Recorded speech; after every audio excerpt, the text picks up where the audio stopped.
magbigay sa ating lahat. Sa ngayon, wala muna po si Baklang Waray at kami apat po muna ang inyong makikita sa video na ito. Tama! At syempre, bago natin umpisan yan, pasok, entro.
Kung hindi pa, kailangan mo munang ma-hit ang 1,000 subscribers at 4,000 watch hours na requirements ni YouTube bago ka makapag-apply na at ma-monetize.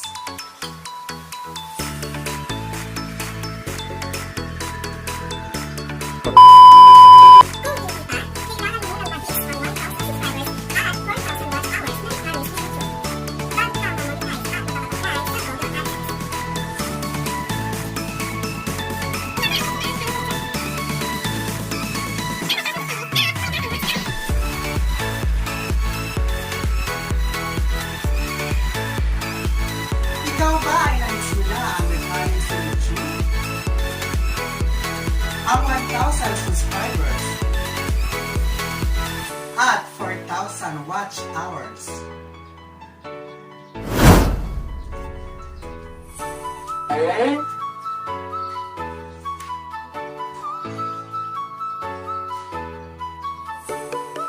Ito ba ang naging problema mo kaya hindi ka na-aproban sa Google Adsense?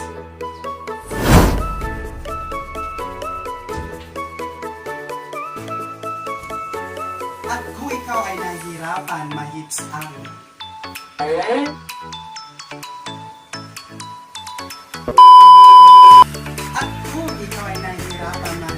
requirements ni YouTube na ang 1,000 subscribers at 4,000 watch hours, panoorin mo ang tutorial ni Baklang Waray kung paano mabilis ang makakuha ng watch hours at magipag-sub-sub ka sa mga small YouTuber.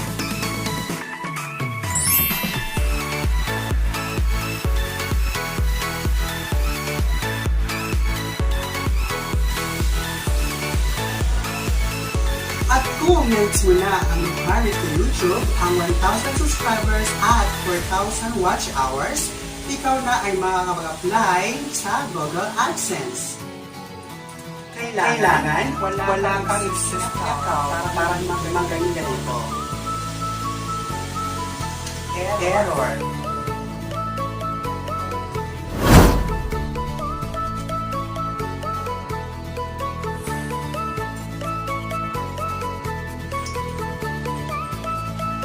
At kung nais mo na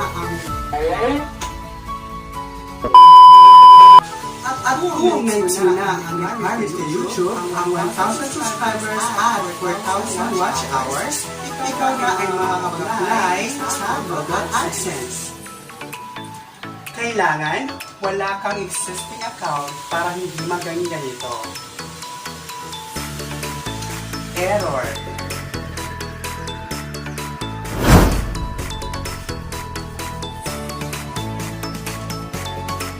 Kapag nag-error agad,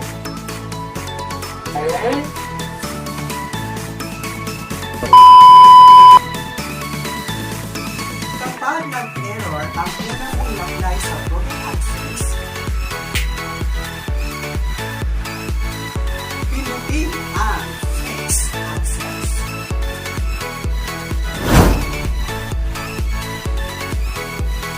Paalala, 3 beses lamang po mag-apply sa Google Adsense. Kapag puro na lang itong error sa 3 beses, ikaw po ay mag-i-in progress po ng matagal. Depende po sa tagal at kung kailan ka ulit mag-re-apply sa Google Adsense.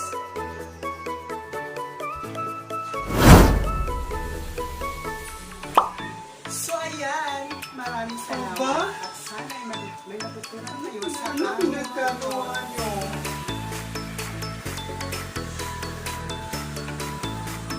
Nakakagala pa talaga kayo, no? Sangre, sama-sama nyo. Sinahan nyo pa talaga ako. By the way, maraming salamat po sa inyong panonood. At kung nagustuhan nyo man ang kanilang tutorial sa inyo, please subscribe naman po and hit the notification bell po para may update kayo sa mga bagong video ko. Ayan, maraming salamat sa panonood at hanggang sa muli nating pagkikita. Ako ang iyong Baklang Waray na nagsasabi, ingat!